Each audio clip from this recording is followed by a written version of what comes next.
Hello, Family History Writers. Lynn Palermo here from the Family History Writing Studio, and welcome to this week's edition of Storylines.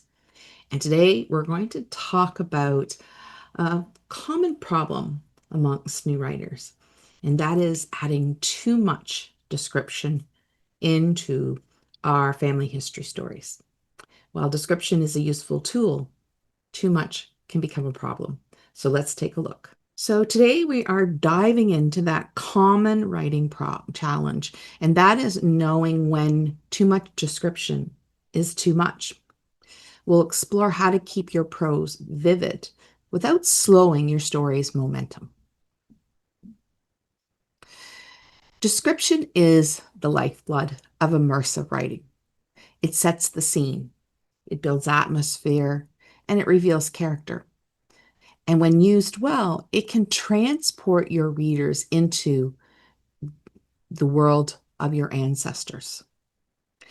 It can reveal emotion and really anchor your reader into that time and place. But there's a fine line. If you overdo it, you risk stalling your pacing of the story and losing your reader. So let's look at some red flags where you might be over describing. If you have a paragraph that's, say, longer than 200 words with no action or dialogue, chances are you're over describing. If you're listing every color or detail in a room, if you're using more than one adjective or adverb per sentence, your chances are you're over describing. If your readers give you feedback like, I got lost in the details, chances are you're over describing. Too much description can also slow your story to a crawl. Readers lose their forward drive, that momentum. They might experience cognitive overload. There's too many images for them to try and process, and therefore it feels disconnected from the character and the story. Often they will start to skim, or worse, put the book down. They'll feel an emotional disconnect. They just won't be able to feel like they're connecting with that ancestor because the details are replacing that character emotion. And like I said, they'll skip, they'll skim. Have you ever found yourself like, I skim through the description? Well, that's not because description doesn't belong in a story. It's because the writer did not use description properly. They over-described, losing you as the reader in the process. Now, we've all heard the show about show, don't tell, right? But that can backfire on you. If every noun is compared to something else, if you're overusing metaphors and similes, if every sense is described, instead of painting every dimension of a scene, choose just one or two powerful images. And always show emotions through character actions, not just through narrative exposition. So, how do we keep our description lean and effective? Well, we need to anchor it to the point of view. Who is the point of view character? That's the POV in your story. And make sure what we describe is what your character notices. Prioritize one or two sensory details per scene. And mix description with action or dialogue to maintain rhythm.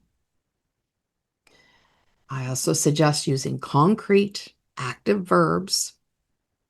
And when revising, prune ruthlessly. Remove anything that doesn't serve your plot or theme. Here's a quick little revision exercise. Take a 200-word sample from your draft and highlight every adjective and adverb in that sample. And then ask, does this advance mood, character, or plot? And then you want to cut at least 30% of those highlighted words and rewrite the passage leaner. Then finally read it out loud. Does it still feel vivid? This is how we prune effectively. Rich description does have its place during slow, introspective moments. Also, when we're establishing the world of your ancestor. And in emotional climactic moments, we want to heighten that sensory to mirror the emotional peaks happening at that time. So we want to use this lovely descriptive lush language strategically, not just out of habit. So to sum up, description is a powerful tool, but use it strategically and always ask, does this detail serve my story or character? Aim for precision over volume. And remember, revision is where you sharpen your prose.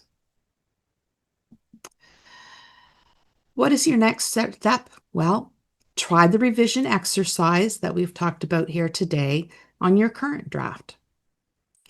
And if you're struggling to get started with your family history, then I highly recommend our Story Seeds workbook. This will help give you some ideas that you can look at in your family history research to start developing some story scenes. And finally, watch for registration opening next week for Write a Story Scene in Real-Time workshop that we will be hosting on September 3rd. This is a free workshop.